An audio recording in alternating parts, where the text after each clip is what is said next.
In the heart of the Caribbean, a revolution was brewing. Cuba, long a playground for wealthy Americans and a land of inequality, was ripe for change.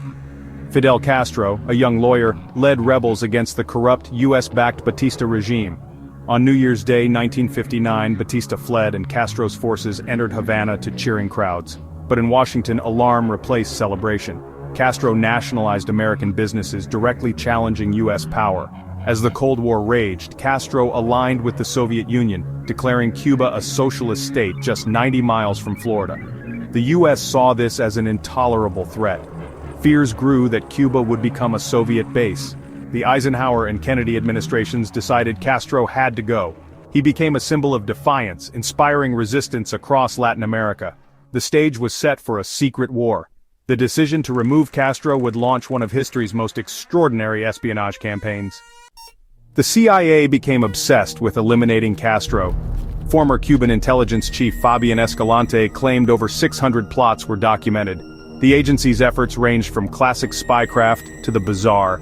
Early on, they tried to poison Castro's favorite cigars with deadly toxins, but Castro was elusive.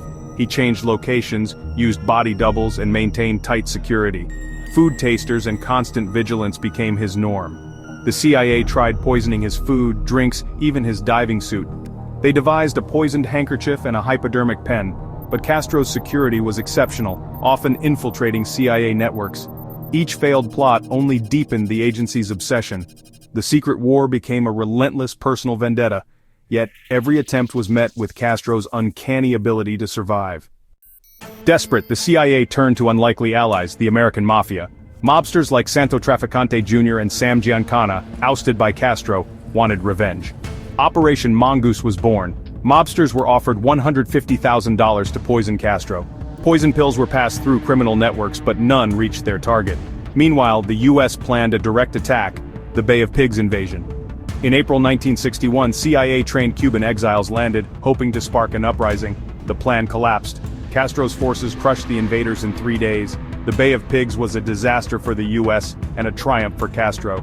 The CIA's obsession only grew. Military action was too risky, so covert plots continued. The Mafia alliance persisted, but security around Castro was tighter than ever. No assassin could get close. The failures only fueled Castro's legend. The secret war pressed on, more desperate than ever. The CIA realized access was their biggest hurdle. They targeted those closest to Castro, his lovers and trusted aides.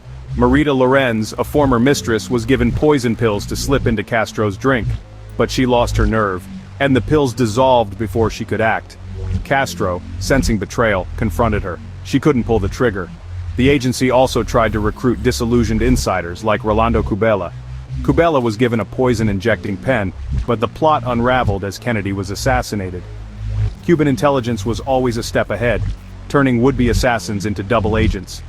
Every attempt failed, exposing the CIA's vulnerability. Castro's security was airtight, his paranoia justified.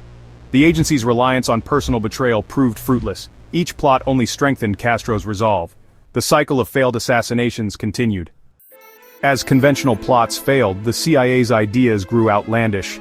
They planned to plant an exploding seashell in Castro's favorite diving spot. Another scheme involved gifting him a wetsuit laced with deadly fungus and bacteria. Psychological warfare took center stage. One plan aimed to make his beard fall out using thallium salts. Another involved dosing him with LSD before a live broadcast, hoping to make him ramble incoherently. None of these plots succeeded. The CIA misunderstood Castro's appeal. His power came from his defiance, not his image. Each bizarre attempt only enhanced his legend. The world watched as the agency's efforts became almost farcical. Castro's survival became a symbol of resistance. For years, the CIA's war on Castro was hidden from the public. In the 1970s, scandals like Watergate led to Senate investigations. The Church Committee, led by Senator Frank Church, exposed the agency's darkest secrets. Americans learned of poisoned cigars, mafia alliances, and exploding seashells. The revelations shocked the world and damaged the CIA's reputation. The committee concluded these plots were immoral and counterproductive. Instead of toppling Castro, they made him a hero of resistance. In 1976, President Ford banned political assassinations by executive order. Officially, the era of CIA plots ended, but the legacy of this secret war would linger for decades. Castro's survival became a powerful propaganda tool. Even after the ban, Castro remained a target. Anti-Castro exiles continued plotting, sometimes with unofficial US support.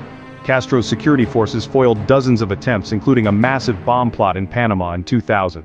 His survival became legendary. He outlasted 10 US presidents. Castro used the failed plots to bolster his image as a defiant survivor. His cunning and loyal security kept him safe for decades. When Castro died in 2016 at age 90, he had ruled Cuba for nearly half a century. The campaign to kill him had utterly failed.